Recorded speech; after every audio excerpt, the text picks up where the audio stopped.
திமுக influence பயன்படுத்தப்பட்டு இவனை பிடிச்சு கைது பண்ணக்கூடாது, போட்டு தள்ளிடணும். அப்போது இது வந்து ஒரு கஸ்டோடியல் டெத்தாக தான் நீங்கள் பார்க்கலாம். 1998 வந்து என் கண்ணு முன்னாடி நடந்தது. பிரபலமான ரவுடி பாக்ஸர் வடிவேலுன்னு சொல்லிட்டு இருந்தார் சென்னையில். என் கண்ணு முன்னாடி அடித்து கொண்டாங்கனால. அப்போ இந்த போஸ்ட்மார்ட்டம்லேயும் வந்து உண்மையான ரிப்போர்ட் கிடைக்காதுன்னு திமுக அரசு வந்து இதை வந்து துரிதமாக நடவடிக்கை எடுத்து சம்மந்தப்பட்டவர்களை கைது பண்ணி சிறைப்படுத்துவாங்களான்னா சந்தேகம்தான். கதிரவன் மருத்துவமனையில் வந்து பார்த்தீங்கன்னு சொன்னால் நடவடிக்கை எடுத்தாங்கன்னா அங்கே இருக்கக்கூடிய முக்கால்வாசி மருத்துவர்களை கைது பண்ணி உள்ளே போகணும். திமுக சட்டமன்ற உறுப்பினர் கதிரவனுடைய மருத்துவமனைன்றதுனால எதிர்கட்சிகள் இது பெரிய அளவுக்கு இஷ்யூ ஆக்கியிருக்காங்க. எனக்கு என்னன்னு சொன்னால் இதன் மூலமாச்சும் இதுக்கு இது ஒரு தீர்வு கிடைக்கணும். ஏன்னா அதிமுக இந்த இஷ்யூவை நல்லா எடுத்திருக்கு. நான் சொல்கிறேன், அந்த மருத்துவர்களை கைது பண்ணணும், மருத்துவமனையை சீல் வைக்கணும். 2 மருத்துவமனை தமிழ்நாட்டில் திமுக அரசு சீல் வைக்கணும்.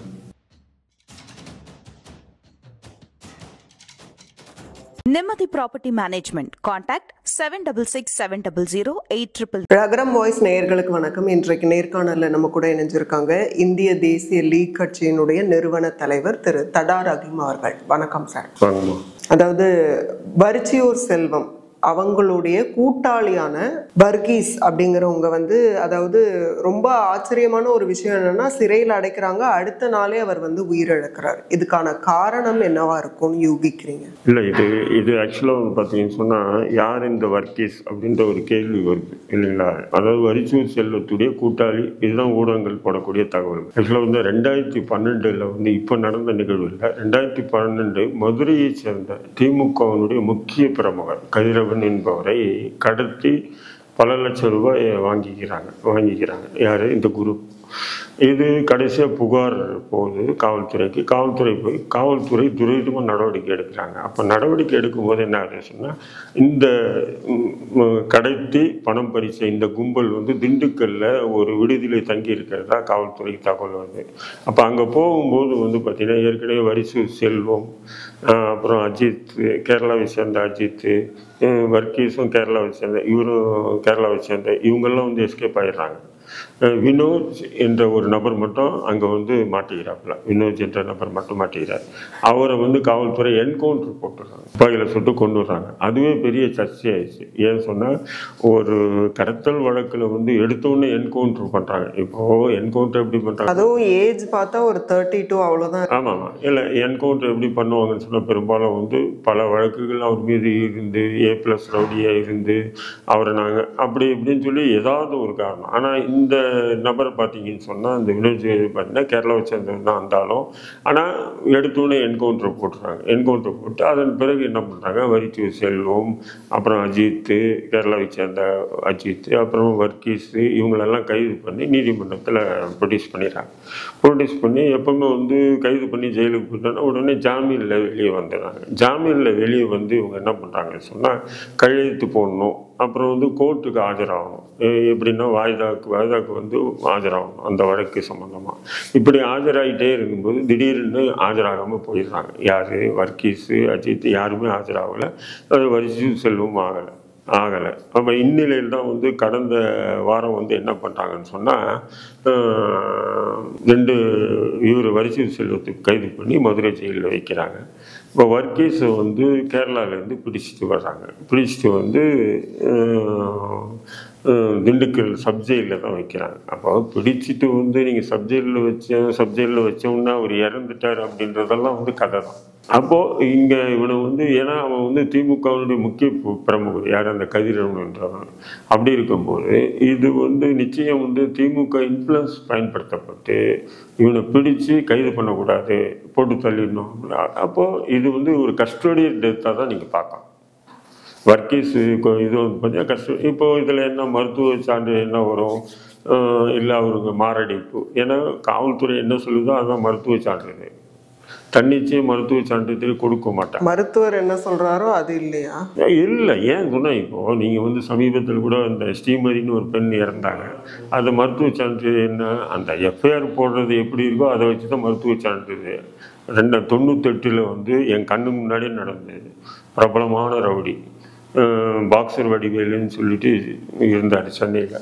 என் கண்ணு முன்னாடி அடித்து கொண்டாங்க, அந்தால அடித்தே கொண்டாங்க. ஆனால் அவருக்கு வந்து டாக்டர் சர்டிஃபிகேட் எப்படி வருதுன்னா, போஸ்ட்மார்ட்டம் ரிப்போர்ட்டு மாரடைப்பு வந்து அவர் இறந்துட்டாருன்னு கொடுக்குறாங்க சர்டிஃபிகேட். அதை வச்சு தான் மேஜிஸ்ட்ரேட் என்ன பண்ணுறாங்க, மாரடைப்பு வந்திருக்கு அதனால் இறந்துட்டான் அப்படின்னு சொல்லி தான் வழக்கே முடிக்கிறாங்க. ஆனால் கண்ணு முன்னாடி அடித்து கொடுமைப்படுத்தப்பட்டு கொல்லப்பட்டார். அப்போ போலீஸ் என்ன சொல்லுதோ அதான் போஸ்ட்மார்ட்டம் ரிப்போர்ட்டு. இப்போ வந்து இது கஸ்டடி டெத்து அப்படின்றது இல்லைங்களா. இப்போ இது கஸ்டடி டெத்தில் எப்படி சொல்கிறேன்னா, கைது பண்ண அடுத்த நாள் எப்படி இறந்துட்டு வர்றாரு, கைது பண்ணி எதுவும் சப்ஜெக்டில் விட்டு இறந்துட்டார் அப்படின்னு சொன்னால், இதுவே வந்து பார்த்திங்கன்னா முழுக்க ஒரு விதமான அரசு பயங்கரவாதம் தான். இதுக்கு ஆக்சுவலாக வந்து பார்த்தீங்கன்னு சொன்னால் சிறை விதின்னு ஒன்று இருக்குது. ஆக்சுவலி சிறையில் அப்படிங்கிறது வந்து எப்படி இருக்கும், உங்களுக்கு சிறை அனுபவம் கூட இருக்குது, அதாவது ரொம்ப டார்ச்சரிங்காக இருக்குமா இல்லை வந்து எப்படி இருக்கும் அந்த நடைமுறை அப்படிங்கிறது? இல்லை, நம்ம அதை சிறையை பற்றி பேசணும்னா ஒரு நாள் தனியாக பேசுவோம், ஒரு தனி சப்ஜெக்ட் எடுத்து. இல்லை, இவர் வந்து அடுத்த நாள் இல்லை அதே நேரத்தில் சிறை அப்படின்ற ஒரு விதி இருக்குது. சிறைக்குன்னு ஒரு சட்டம் இருக்குது. சிறைக்கு அது மேனுவல்னுவாங்க, ஜெயில் மேனுவல்னுவாங்க. மேனுவல் அடிப்படை தான். இப்போ வந்து ஒருத்தர் வந்து கைது பண்ணி கொண்டு போகிறாங்கன்னு வச்சுக்கலாம், போயிட்டு அங்கே பாஸ்போர்ட்டுன்னு சொல்லுவாங்க, அந்த வாரண்ட்டு எல்லாத்தையும் போய் பார்க்கும்போது ஃபஸ்ட்டு அவனை கேட்பாங்க, உடம்புல எங்கன்னா காயம் இருக்கான்னு கேட்பாங்க. காயம் இல்லை. உள்காயம் எதுனா இருக்கான்னு கேட்பாங்க. இல்லைங்க, எதுவும் இல்லை. அப்புறமா அவனை ஃபுல்லாக சர்ச் பண்ணுவாங்க. அந்த சர்ச்சிங் வந்து எப்படின்னு சொன்னால், முன்னாடியெல்லாம் வந்து பார்த்திங்கன்னா நிர்வாணப்படுத்தியே சர்ச் பண்ணுவாங்க. இப்போ வந்து பார்த்திங்கன்னா ஸ்கேனர் இருக்குன்னு வைங்க. ஏன் சொன்ன நிர்வாணப்படுத்தி சர்ச் பண்ணுறாங்கன்னா, ஒரு கால் அவன் விஷமோ அல்லது வேறு ஏதோ வெளியிலேருந்து கொண்டு வந்து உள்ளே வந்து சாப்பிட்டோன்னா சிறையில் அதிகாரிகள் நம்ம பதில் சொல்லணும், புரிதுங்களா அவனுக்கு? அந்த பயத்தில் என்ன பண்ணுவாங்க, அப்படி பண்ணுவாங்க. அந்த விதிமுறைகள்லாம் பின்பற்றப்படும். ஒரு காலம் அவனுக்கு காயம் இருந்தாகும், இல்லை தான் அவன் சொல்லும்போது எனக்கு உள்காயம் நிறைய இருக்குங்க, அடித்தேன், உடம்பெல்லாம் ஒரு மாதிரியாக இருக்குது அப்படின்னு சொன்னான்னா, உடனே அந்த பாஸ்போர்ட்டே எடுக்க மாட்டாங்க. அதாவது அவன் அந்த கைதியை வந்து அட்மிஷனே எடுக்க மாட்டான் சிறைத்துறை. எடுத்துகிட்டு போய் ட்ரீட்மெண்ட் பார்த்து குணமான பேர் கொண்டு வாங்குவான். இதெல்லாம் வந்து சிறை விதிகள். அப்போ வந்து இவர் வந்து ப்ராப்ளம் இல்லாமல் தான் உள்ளே போயிருக்கு. இல்லை, இருங்க நான் சொல்கிறது, இதுதான் சிறை விதி. ஆனால் இப்போ என்ன மாறி இருக்குன்னா, சிறையில் என்ன பண்ணிட்டு கொண்டு போனாலும் சிறை வந்து அட்மிஷன் எடுத்துக்கிறான். உதாரணத்துக்கு கையை உடைக்கிறாங்க, இல்லை கையை காலை உடைக்கிறாங்க பார்த்தீங்களா, ரவுடிஸுக்கு உடைக்கிறாங்க, போலீஸ் உடைக்கிறது. உடைச்சி அவன் ரத்தம் ஒழுதுகிட்டே அப்படியே போவாங்க, அப்படியே வாரண்ட் எடுத்துகிட்டு உள்ளே போடா அப்படின்னு ஜெயிலுக்குள்ளே அனுப்பிச்சுட்ருவாங்க. ஏன்னா இன்றைக்கி சிறைத்துறையும் காவல்துறையும் மெர்ஜாக இருக்காங்க, ஒன்றா இருக்காங்க, புரியுதுங்களா? ஒன்ஸ் அப்பான் த டைமில் வந்து எப்படின்னா ஜுடிஷியரி கஸ்டடி தானே. ஒரு சிறையில் இருக்கிறது நீதிமன்ற காவலில் தான் ஒரு கைதி சிறையில் இருக்கான்னு அர்த்தம். அப்போது நீதிமன்ற காவலுக்கும் போலீஸுக்கும் இதுவே இருக்காது, கனெக்ஷனே இருக்காது. ஒரு எஸ்பி போய் ஜெயிலுக்குள்ளே நான் சம்மந்தப்பட்ட ரஹீம் உள்ளே இருக்காப்புல, ரஹீமை பார்க்கணும்னு சொன்னால் பார்க்க முடியாது, நான் விரும்பலைன்னா பார்க்க முடியாது. ஆனால் இன்றைக்கி அப்படி இல்லை. இன்றைக்கி என்ன பண்ணுறான்னு சொன்னால், ஒரு சாதாரணமான ஒரு கான்ஸ்டபிள் போய் நான் இருக்கிற செல்லுக்குள்ளே வரோம், வந்து எங்கிட்ட விசாரணை பண்ணுறாங்க.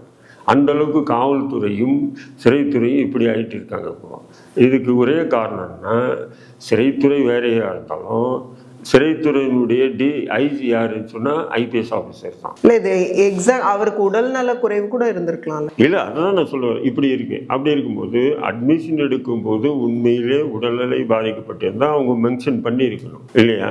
அப்போது இது என்னென்னா, இப்படி ஆயிடுச்சு, எடுத்துக்க பார்த்துக்கலாம், ஒன்றே ஆகாது, சரியாக இருக்கும், எடுத்த உடனே இறந்துட்டான். இல்லை, அடுத்து இந்த அஜித்தோ இல்லை வந்து வரிச்சியூர் செல்வமோ இவங்களோட பின்னணி என்ன? இப்போ வரிச்சியூர் செல்வம் கூட கைது செய்யப்பட்டிருக்காரு. அஜித்துங்கிறவர் எங்கே இருக்காரு? இல்லை, இப்போ அஜித்து கேரளாக்காரங்க தான்.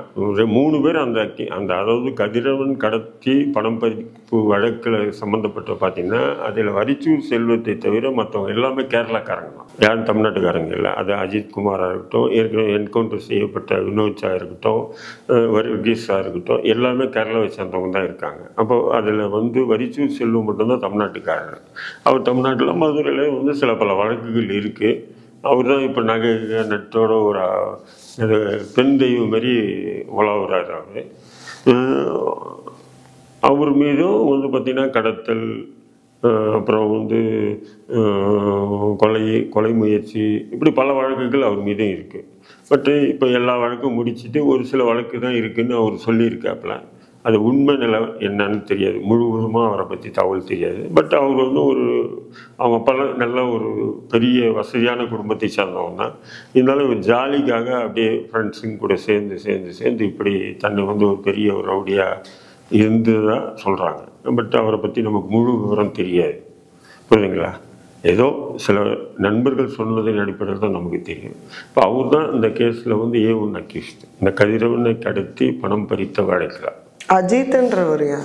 அஜித் அவனும் கேரளாக்காரன். இப்போ அஜித் வரிச்சூர் செல்வம் கைது பண்ணி ஜெயிலில் வச்சுருக்காங்க. இப்போ வர்கீஸ் இறந்துட்டாப்புல, ஏற்கனவே இன்னொரு என்ற அவனும் இறந்துட்டாப்புல, என்கவுண்டர் போட்டு தள்ளிட்டாங்க. இப்போ இவனை வந்து கஸ்டடி டெத்து போட்டு தள்ளிட்டாங்க. இப்போ இதில் என்னன்னு சொன்னால், புகார்தாரர் திமுகவுடைய மிக முக்கியமான ஒரு புள்ளி. இதனால தான் சந்தேகம் அதிகமாகும். அப்போது கேரளாவில் இருந்த வர்கீஸை வந்து பெரும்பாலும் இந்தமாரி வழக்குகளுக்கு வந்து காவல்துறை ரொம்ப சிரத்தை எடுக்காது. கோர்ட்டுக்கு வரலாம் கூட போய் கேரளாவுக்கு போய் பதுங்கி அவன் அங்கே இருந்த நபரை தேடி கண்டுபிடிச்சி அவனை தூக்கிட்டு வந்து அரசு இந்தளவுக்கு பண்ணாது. பட் இந்த வழக்கில் ஏன் காவல்துறை அவ்வளோ அதிமுக்கியமாக நடந்துக்கிட்டாங்க கேட்டால் பிடி வாரண்ட்டுன்றாங்க. கோர்ட்டில் பிடி வாரண்ட்டு போட்டாங்க. பிடி வாரண்ட்டை தான் நாங்கள் இது ஃபாலோ பண்ணியிருக்கோம். பிடி வாரண்ட்டு பார்த்தீங்கன்னா ஆயிரக்கணக்கான பிடி வாரண்ட்டுகள் பெண்டிங்கில் இருக்குது. ஆயிரக்கணக்கான பிடி வாரண்ட், லட்சக்கணக்கான பிடி வாரண்ட்டுன்னு சொல்லலாம். தமிழ்நாடு முழுக்க பார்த்தா லட்சக்கணக்கான பிடி வாரண்ட்டுகள் நீதிமன்ற ஆணை பிறப்பித்து கைது பண்ணுங்கன்னு சொல்லி ஆணை பிறப்பித்து பிடிபடாமல் லட்சக்கணக்கான வழக்குகள் இருக்குது. 1 2 இருக்காது. அப்படி இருக்கும்போது இந்த வழக்குக்கு மட்டும் சிரத்தை எடுத்து முதன்மைப்படுத்தி போய் கேரளாவில் பிடிச்சிட்டு வந்து அவனை கைது பண்ணி அவனை நிச்சயம் டார்ச்சர் பண்ணாமல் அவன் வந்து சாக வாய்ப்பு இல்லை. நீங்கள் சொன்னீங்க முன்ன மாதிரி இப்போ டெஸ்ட்லாம் எடுத்து உள்ள அனுமதிக்கிறது இல்லை. அப்போ வந்து ஏதாவது மருத்துவ ரீதியிலான பாதிப்புகள் கூட இருந்திருக்கலாம்ல? இல்லை, நான் என்ன சொல்கிறேன், இவங்க அடித்து சாகிற நிலைமை இருந்தால் இது ஆகிடும். ஏன்னா இங்கே செத்தானா கஸ்டடி டெத்து, ஜெயிலுக்குள்ளே தெரிஞ்ச செத்தான்னு சொன்னால் அது மாரடைப்பு வந்து செத்துச்சின்னு கொண்டு போயிடலான்றது இவங்க அன்கோ தானம்மா. நான் என்ன சொல்கிறேன், அதான் சொன்னேன், 98 பாக்ஸர் வடிவேலு அவன் அடித்து சாகடிக்கிறாங்க. ஆனால் சிறைத்துறை சொல்லுது போலீஸ்கிட்ட மாரடைப்பு வந்தாருன்னு சொல்லி நீங்கள் எஃப்ஐஆர் போடுங்கன்னு. ஆனால் போலீஸு மாரடைப்பு வந்து அது இறந்துட்டாதான் போலீஸ் எஃப்ஐஆர் போடுது. போலீஸ் எஃப்ஐஆர் போட்டது தான் போஸ்ட்மார்ட்டம் ரிப்போர்ட் வருது. போஸ்ட்மார்ட்டம் ரிப்போர்ட்டை வச்சு தான் மேஜிஸ்ட்ரேட் வந்து உறுதிப்படுத்துகிறாரு அவர் மாரடைப்பால் மரணம் அடைந்தார். ஆனால் இங்கே அப்பட்டமாக வந்து பொய் ஆகுது பாருங்கள். அடித்து கொன்னது, புரியுதுங்களா? அடித்து கொன்னதை காவல்துறையும் சிறைத்துறையும் சேர்ந்து இல்லை அவர் மாரடைப்பால் இறந்தார் முடிஞ்சிச்சா? சரி, இவங்க 2 பேரும் தான் இப்படி பொய் சொல்கிறாங்க. மருத்துவர்களாச்சும் வந்து மனசாட்சியோட செயல்பட்டுருக்குமா இல்லையா? அவங்க என்ன பண்ணணும், இல்லை இதை அடித்து தான் கொண்டு இருக்காங்க அப்படின்றது போஸ்ட்மார்ட்டம் ரிப்போர்ட்டில் வரணுமா இல்லையா? வரலையே. போஸ்ட்மார்ட்டம் ரிப்போர்ட்லேயும் அதே தான் மாரடைப்பில் இறந்துட்டாருங்க. அதன் பிறகு மேஜிஸ்ட்ரேட்டு, அதுக்கப்புறம் ஒரு நபர் விசாரணை, எல்லாமே அதுக்குள்ளே அடங்குது பாருங்க. ஒரு நபர் விசாரணை என்ன பண்ணுவோம், மெயின் அவங்க பார்க்கறது போஸ்ட்மார்ட்டம் ரிப்போர்ட்டை தான் பார்ப்பாங்க. எல்லா வழக்குகளிலுமே சரி இப்படி தான் நடக்கும். அப்போ இந்த போஸ்ட்மார்ட்டம்லேயும் வந்து உண்மையான ரிப்போர்ட் கிடைக்காதுன்னு நான் இப்போது நீங்கள் ஒன்றும் இல்லை, ஒரு சின்ன பிளேடு காயத்தில் திடீர்னு கிழிஞ்சிச்சு அப்படின்னு ஏதோ போயிட்டே இருக்கும், ஏதோ ஒன்று கிழிஞ்சிச்சு, நம்ம அவசரமாக போய் சார் இது பாருங்கள் வந்துகிட்டே இருந்த வண்டியில் பட்டுச்சு கிழிஞ்சிச்சு ட்ரீட்மெண்ட் பாருங்கன்னா என்ன சொல்லுவான், ஏஆர் போடுவான். ஏன்னா போலீஸை இன்ஃபார்ம் பண்ணு, இது வெட்டு காய மாரி இருக்குன்னு டாக்டர், எல்லாம் ட்ரீட்மெண்ட் பண்ண மாட்டான் பண்ண சொல்கிறாங்களா இல்லையா? எதுக்குன்னு சொன்னால் போலீஸ் வந்த பிறகு போலீஸ் கேஸ் ஆகிடும். ஆனால் ஒருத்தனை அடித்து கையை உடைச்சி எடுத்துகிட்டு போகிறாங்க. ஒருத்தனை அடிச்சுட்டு எடுத்து போனால் விழுந்துட்டான் கை உடஞ்சிச்சின்னு சொல்கிறான். 5 பேரை 8 பேரை 10 பேரை அக்யூஸ்டை பிடிச்சி ஒரே மாதிரியே கையை அடித்து உடைச்சிட்டு எடுத்துகிட்டு போகிறாங்க ஹாஸ்பிட்டலுக்கு. எந்த மருத்துவராச்சும் என்ன சார் இது 5 பேரை கையை உடைச்சி எடுத்துகிட்டு வந்திருக்கீங்க, எப்படி எல்லோரும் 5 பேரும் ஒரே மாதிரி விழுந்துருப்பாங்க? இது சரி, இது தப்பு, நான் எஃப்ஐஆரை போடுங்க சொல்ல, நான் இதை ட்ரீட்மெண்ட்டை கொடுக்க மாட்டேன்னு சொல்லணும் மருத்துவர்கள், சொல்லணுமா இல்லையா? ஆனால் என்ன பண்ணுறான், எல்லாருக்கும் கட்டு போட்டு அனுப்புகிறான். சரி, இந்த 5 பேரும் கட்டுக்கிட்டு போய் மேஜிஸ்ட்ரேட்டுக்கு முன்னாடி நிற்கிறேன். எப்படி கை உடைஞ்சது? கீழே விழுந்துட்டேன் உடஞ்சிச்சு. சரி, இப்போ நீ உனக்கு எப்படி கை விழுந்துச்சு? கீழே விழுந்துட்டு உடஞ்சிது. அந்த மேஜிஸ்ட்ரேட்டு, அதாவது அந்த நீதிமன்ற காவல் நீட்டிப்பு செய்கிறாரு மேஜிஸ்ட்ரேட்டு, அவருக்காச்சும் கொஞ்சமாக இருக்கணுங்கள. ஏன்னா லூஸ் பையனுங்களாடா நான், 5 பேரும் ஒரே மாதிரி எப்படாது இது விழுந்து கை உடைச்சான், என்ன நினச்சிட்டு இருக்கீங்க, ஏன் அப்படி சட்டத்தை கையில் எடுக்கிறீங்க காவல்துறை அப்படின்னு யாராவது கண்டிக்கிறாங்களா? அப்போ இது மருத்துவத்துறை, நீதித்துறை, காவல்துறை, சிறைத்துறை, இது எல்லாம் ஒரே சிஸ்டம். ஒருத்தரை காப்பாற்றிக்குவாங்க. அப்போ அங்கே நீதி நியாயமாக இருக்காது.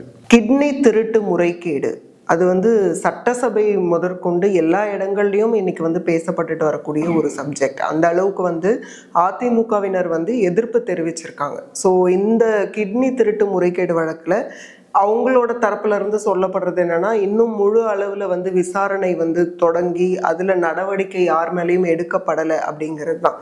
ஸோ இந்த ஸ்டேஜில் கிட்னி திருட்டு முறைகேடு வழக்குங்கிறது எப்படி போயிட்டு இருக்கு? இல்லை, கிட்னி திருட்டுன்றது பார்த்தீங்கன்னு சொன்னால், நீங்கள் ஒரு விஷயத்தில் இப்போது கதிரவன் எம்எல்ஏ இருக்கார் இல்லையா, அவருடைய மருத்துவமனையிலேருந்து தான் கிட்னி திருட்டு பிரச்சனையை இப்போது அதிமுக பெரிய இஷ்யூ ஆக்கிட்டு இருக்காங்க. நாமக்கல்ல பள்ளிப்பாளையம் திமுக அரசு இதை துரிதமாக நடவடிக்கை எடுத்து சம்மந்தப்பட்டவர்களை கைது பண்ணி சிறைப்படுத்துவாங்களான்னா சந்தேகம் தான். ஏன்னு சொன்னீங்கன்னா, இதில் இந்த கிட்னி திருடு அப்படின்னு சும்மா பொத்தம்பதும் சொல்லிட முடியாது. இது எப்படின்னு சொன்னால், ஒரு நபருக்கு கிட்னி தேவைன்னு வச்சிங்களேன். அப்போ அந்த நபர்கிட்ட மருத்துவர்கள் சொல்கிறாங்க, இதுமாரி உன்னுடைய கிட்னி பழுதடைஞ்சு விட்டு நீங்கள் கிட்னி மாற்று அறுவை சிகிச்சை பண்ணணும். அப்போ உங்களுக்கு உற்றார் உறவினர்கள் யாராவது இருந்தால் மாற்று கிட்னி கொடுக்கலாம். உற்றார் உறவினர் இல்லைன்னு சொல்லி அவங்க சொன்ன யாருமே இல்லைங்க, அப்படி கொடுக்குற அளவு கிட்னி கொடுக்குற அளவு யாருமே இல்லை அப்படின்னு சொல்லும்போது, அப்போ இதுக்கு கிட்னிக்கு இவ்வளோ அமௌண்ட் தேவைப்படும் அப்படின்னு மருத்துவர்கள் சொல்கிறாங்க அந்த பார்ட்டி. அப்போ என்ன பண்ணுறாங்க, மருத்துவர்கள்கிட்ட சில ஏஜென்ட்டுகள் இருப்பாங்க. அவங்க என்ன பண்ணுறாங்கன்னா, இந்த வறுமையில் வாழக்கூடிய மக்கள் இருக்காங்கல்ல, ஆண் பெண் வறுமையில் வாழக்கூடிய அந்த மக்களை பிடிச்சி அங்கங்கே சொல்லி வச்சுருப்பாங்க. அந்த மக்கள்கிட்ட போய் சொல்லி அந்த மக்கள் ஒரு 5 லட்ச ரூபா, 3 லட்ச ரூபா, 4 லட்ச ரூபா இப்படி கொடுத்து அந்த கிட்னி சம்மந்தப்பட்ட யாருக்கு கிட்னி பழுதடைஞ்சிருக்கோ அவங்களுக்கு அறுவை சிகிச்சை மூலமா மாற்று கிட்னியை பொருத்துறாங்க. இதுதான் எல்லா மருத்துவர்களும் செய்கிறாங்க. பட் இது சட்டவிரோதமானது. ஆக்சுவலாக ஒருத்தருக்கு கிட்னி தேவைன்னு சொன்னால் அவருடைய இரத்த பந்த உறவுகள் மட்டும்தான் கிட்னி அவருக்கு கொடுக்கணும். அதை மீறி 3rd கொடுக்குறாங்கன்னா எப்படி கொடுக்குறாங்க? பணத்தை வாங்கிட்டு கொடுக்குறாங்களா? அப்போ பணத்தை வாங்கி கொடுக்குற இதுக்கு மருத்துவர்கள் ஒத்துழைப்பை கொடுக்கூடாது, புரியுதுங்களா? ஆனால் இங்கே மருத்துவர்களே ஏஜென்ட்டுகளை ரெடி பண்ணி வச்சுருக்காங்க. இதுதான் கொடூரம். இப்போ நீங்கள் கதிரவன் மருத்துவமனையில் பார்த்தீங்கன்னு சொன்னால் நடவடிக்கை எடுத்தாங்கன்னா அங்கே இருக்கக்கூடிய முக்கால்வாசி மருத்துவர்களை கைது பண்ணி உள்ளே போகணும். இப்போ குளோபல் ஹாஸ்பிட்டல் இங்கே ஒன்று இருக்குது. இங்கே பார்த்தீங்கன்னு சொன்னால் வெளிநாட்டில் இருக்க எந்த நாட்டில் இருந்தாலும் இங்கே தான் நிறைய வராங்க. குறைஞ்சபட்சம் வெளிநாட்டு நபர்களுக்கு 2 கோடி 3 கோடி ரூபாய்லாம் கிட்னி பொறுத்து இந்த ஹாஸ்பிட்டல் வாங்குது. ஆனால் இவங்க என்ன பண்ணாங்க, 5 லட்சம் 3 லட்சம் ரூபாய்க்கு இந்த நபர்களை இந்த மாதிரி அப்பாவி ஏழைகள்கிட்ட இந்த கிட்னி இது சட்டவிரோதமாகுது. அப்போ இந்த தரகர்கள் மூலமாக கிட்னியை வாங்கி விற்கிறது அப்படிங்கிறது சுலபமா நடந்துகிட்டு இருக்கு. இல்லை, நான் என்ன சொல்றேன், இந்த தரகர் மூலமா கிட்னி வாங்குறாங்க விற்கிறாங்கன்னு சொன்னா அது கிட்னி ஒன்றும் காய்கறி இல்லையே, ஒரு மனிதனுடைய உறுப்பு இல்லையா? அதை மருத்துவர்களுடைய தவறு. மருத்துவர்களை ஒரு 10 பேரை கைது பண்ணி உள்ள போட்டோன்றேன். இது ஒரு வழிக்கு கொண்டு வரலாம். ஆனால் பண்றது இல்லையா? இப்போ இந்த சட்டமன்ற உறுப்பினர் கதிரவன் மட்டும் இதில் விதிவிலக்கு இல்லை, எல்லாமே தான் செய்கிறாங்க. ஆனால் இது என்ன ஒரு முக்கியமான, நீ ஒரு சட்டமன்ற உறுப்பினராக இருக்க, உன்னுடைய மருத்துவமனையிலே இப்படி ஒரு அட்ராசிட்டி நடக்குதுன்னா அப்புறம் மற்ற மருத்துவமனையில் என்ன நடக்காது? நீங்கள் சாதாரணமான உடல்நிலை சரின்னு போனாலும் இந்த டெஸ்ட் எடு, அந்த இசிஜி எடு, இது எடு, அது எடு, இது எடுன்னு போட்டு தீட்டி கடைசி அவனுக்கு உனக்கு இது இருக்குது, அது இருக்குது, அது இருக்குது, இல்லாதெல்லாம் இருக்குதுன்னு சொல்லி அவன் அந்த பயத்திலேயே அவன் அவன் வாழ்க்கையில் சம்பாதிச்சது எல்லாத்தையும் எடுத்து மருத்துவமனையில் கொட்டி. ஆனால் இவனுக்கு மருத்துவமனையெல்லாம் பாருங்கள் மாளிகை மாரி வச்சுருக்காங்க. மருத்துவமனை மாரி எதுனா ஒன்று இருக்கா சொல்லுங்கள்? அப்போ இந்த அளவுக்கு இவங்க பண்ணுறாங்க. எப்படின்னு சொன்னால் இவங்க முழுக்க இன்னைக்கு மருத்துவத்தை ஒரு தொழிலாக, கார்பரேட் தொழிலாக ஆக்கிட்டாங்க. அதே ஒரு டாக்டரு கவர்மெண்ட் ஹாஸ்பிட்டலில் உட்காந்து கவர்மெண்ட் வேலை செய்வான். நாம் போனால் ஐயா வணக்கம்யா அப்படின்னா அவர் நம்மளை பார்க்க கூட மாட்டார். கவர்மெண்ட் ஹாஸ்பிட்டலில் போய் பாருங்கள், நம்ம எதுக்கு வணக்கம் சொல்கிறோம், விஷ் பண்ணுறது எதுக்கு? ஏதோ மருத்துவர் உடல்நிலை சரியில்லை, வயசானவங்களாக இருப்பாங்க, யா அப்படின்வாங்க, கண்டுக்க மாட்டான், அப்படியே போவான். சின்ன பசங்க மருத்துவர்கள், என்னடா நீ அப்படி வானத்து குதிச்ச தேவத்துக்குறா, உன்னைய வந்து வயசுக்கு மீறி உனக்கு ஏன் அவர் விஷ் பண்றாரு, உயிரை காக்க முடியும் உன்னதமா நினைச்சு. ஆனா நீ என்ன பண்ற, வா போ, பேசுறது கூட இல்லையே. மருத்துவர்கிட்ட அது சொல்லுவாங்க, மருத்துவத்தை விட மருத்துவர்களுடைய வார்த்தைகள் தான் நோயாளியை இலவா குணப்படுத்துவாங்க. இன்னைக்கு எந்த மருத்துவராச்சும் அப்படி பேசுறாங்க, உட்கார வச்சு இப்ப கிளைண்ட பேசுறதே இல்லை பாருங்க. விசாரணை எந்த ஸ்டேஜ்ல இருக்கு? ஏன்னா பிரேமானந்த் சின்ஹா தலைமையில எஸ்ஐடி போட்டிருக்காங்க. அப்போ இன்னுமே அந்த அளவுக்கு முழு வீச்சுல விசாரணை தொடங்கப்படல. பண்ண மாட்டாங்கம்மா. இது ஒரு லிங்க் ஏஜென்ட் பிடிச்சா முடியுமா? ஏஜென்ட் வாங்கி அவனா திங்குறான்னா நான் தான் கேள்வி. ஏஜென்ட் மருத்துவர்கள் தானே கூட்டு போய் கொடுக்குறாங்க. இப்போ இந்த மருத்துவர்கள் எல்லாம் நடவடிக்கை எடுக்க இவங்களால முடியுமா? தமிழ்நாட்டில் மட்டும் இல்லை, இந்தியா முழுக்க இருக்கக்கூடிய மருத்துவமனைகளில், கார்பரேட் மருத்துவமனைகள்லாம் இதுதான் நிலை. பேசும் பரவாயில்ல. கொரோனா நேரத்துலலாம் பார்த்தீங்கன்னா நல்லா பேசிக்கிட்டு தான் கூப்பிட்டு போவோம், அவ்வளோதான் இறந்துட்டாருன்னு சொல்லி நியூஸ் தான் வரும். அந்த பாடியை நம்மளை பார்க்க கூட விட மாட்டான், குளிப்பாட்ட கூட முடியாது. கிட்னி எடுத்தானா, இது எடுத்தானா, என்ன எடுத்தாலும் தெரியாது. கொரோனா மூலயமா உலகம் முழுக்க அது போன்ற உடல் உறுப்புகள் திருடப்பட்டது அநியாயமா. இது ஒரு பயம் எல்லாருக்குள்ளயுமே யூஸ்வலா வருது. ஸோ இது அவேர்னஸ் எப்படி கொடுப்பீங்க? அதாவது கிட்னி நீங்க சொல்ற மாதிரி பேஷண்டா போறோம், வேற ஆப்ரேஷன் கூட போயிருக்கலாம், கிட்னி இருக்கா இல்லையான்றது நமக்கு தெரியாது. 2 கிட்னியோட திரும்ப வரமா இல்ல ஒரு கிட்னியோட வரமான்னு தெரியாது. அதுதான் சொல்றேன், அந்த அளவுக்கு இன்னைக்கு இருக்குன்ற மருத்துவன்றது புனிதம்ன்றது மாறி போயிடுச்சு. மருத்துவர்களை பார்த்து நான் இந்த நாய் பயிலுங்க அப்படின்னு சொல்றேன்னா, ஒரு காலத்துல மருத்துவர்களை நம்ம எல்லாம் எப்படி கடவுளுக்கு அடுத்த நிலையில பார்த்தோம் இல்லைங்களா? இன்னைக்கு எந்த மருத்துவர் அப்படி இருக்கான்?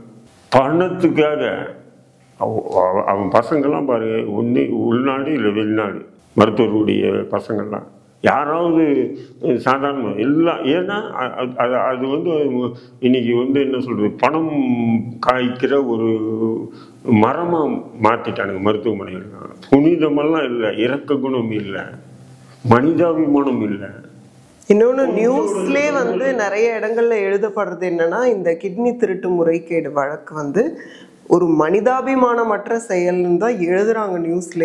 இல்ல, மனிதாபிமானம் அற்ற செயல் இல்லை, இது சட்டவிரோதமானமா. ரத்த பந்தம் சார்ந்த உறவுகள் மட்டும்தான் கிட்னியை கொடுக்கணும்.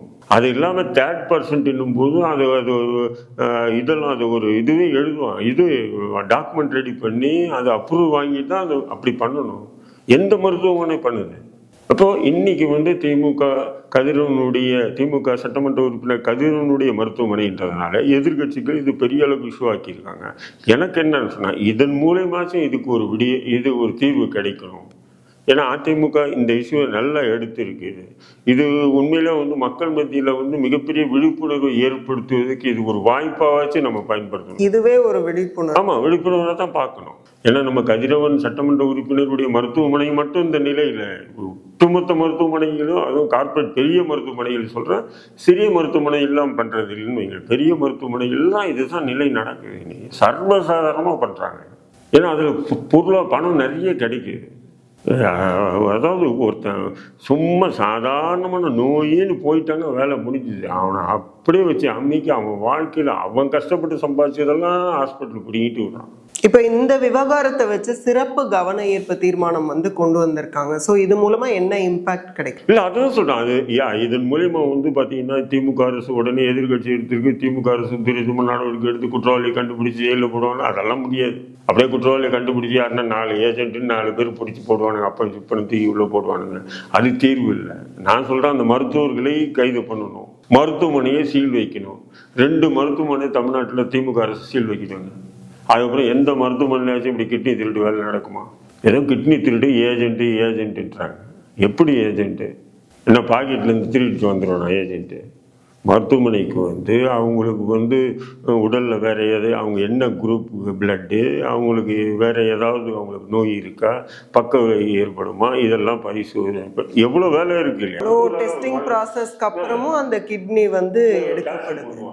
அப்போ இதுக்கு யார் காரணம்? ஏஜென்ட் காரணம் இல்லை, டாக்டர் மருத்துவர்கள் காரணம், மருத்துவமனை காரணம் இல்லை. அப்போ இந்த மருத்துவர்கள் தான் சட்ட நடவடிக்கை எடுக்கணும். இவங்க எப்படி எடுப்பாங்க நீங்க பாருங்க. ஏதோ ஒரு 50,000 10,000 ரூபாய்க்கு ஆசைப்பட்டுக்கிட்டு மருத்துவர்கள் சொல்கிறாங்கன்னு சொல்லிட்டு போய் பேசி அந்த மாதிரி ஒரு 2-3 ஏஜென்ட்டுகளை பிடிச்சி போட்டு அதோட முடிஞ்சிச்சு பிடிச்சி போட்டோம். அவன் போனா என்ன, அவனை மாதிரி 40 பேர் மருத்துவர்கள் உருவாக்க போகிறானுங்க. ஏன் எஸ்ஐடி போட்டு அதாவது உயர் நீதிமன்றமே சொல்லும் போது எஸ்ஐடின்றது என்னமா, அது விசாரிச்சு உண்மை என்னன்னு கண்டறிஞ்சு நடவடிக்கை ஸ்பெஷல் இன்வெஸ்டிகேஷன் டீம் அப்படின்றது. அவங்க என்ன பெரிய 4-5 மூலையா இருக்கு அவங்களுக்கு, அவங்களும் போலீஸ் தான். போலீஸ்ல அதுக்காக ஒதுக்கப்படுற டீம். அப்ப அவங்க உண்மையை கொண்டு வர மாட்டாங்க. என்னத்தை கொண்டு வருவாங்க? உண்மை பார்க்க தானே போறோம். என்னத்தை கொண்டு வருவாங்க? மருத்துவர்களை குற்றவாளி ஆக்க முடியுமா? மருத்துவமனையை இழுத்த முடியுமா எஸ்ஐடியால? ஏன்னா எதுவுமே சாதாரணமான மருத்துவமனைகள் இல்லையா. திமுக காரங்களே 10-15 மருத்துவமனைக்கு மேல இருக்கு, காவேரி உட்பட இருக்கா இல்லைங்களா? அந்த மருத்துவமனைகள்லாம் வந்து நடக்கலையா? கிட்னி திருடே நடக்கலையா? ஒரு மருத்துவமனையில் 100 கிட்னி டிரான்ஸ்ஃபர் நடக்குதுன்னு சொன்னால் ஒரு மருத்துவமனையில் அந்த 100ல் 98 கிட்னி வந்து வெளியிலேருந்து இது போல் திருட்டு கிட்னி வாங்கி தான் வைக்கிறாங்க. ஆனால் இவனுங்க கோடிக்கணக்கில் வாங்கிக்கிறாங்க மருத்துவர். இந்த அப்பாவி ஏழைகளுக்கு கொடுக்குறது 5 லட்சம் 2 லட்சம் இந்த ஏஜென்ட்டுக்கு மூலிமா கொடுக்குறது. அந்த ஏஜென்ட் 5 லட்ச ரூபா வாங்கிட்டு அவன் 1 லட்ச ரூபா வச்சுக்கிட்டு 4 லட்ச ரூபா அந்த சம்மந்தப்பட்ட பெண்களுக்கு கொடுக்குறது. How can we stop this? 4 மருத்துவர்களை கைது பண்ணி 4 மருத்துவமனைகளை சீல் வச்சு முடிவு கொண்டு வர்றோம். மிக்க நன்றி. உங்களுடைய நேரத்துக்கும் கருத்துக்கும். மீண்டும் இன்னொரு டாபிக்ல பேசலாம். Thank you so much.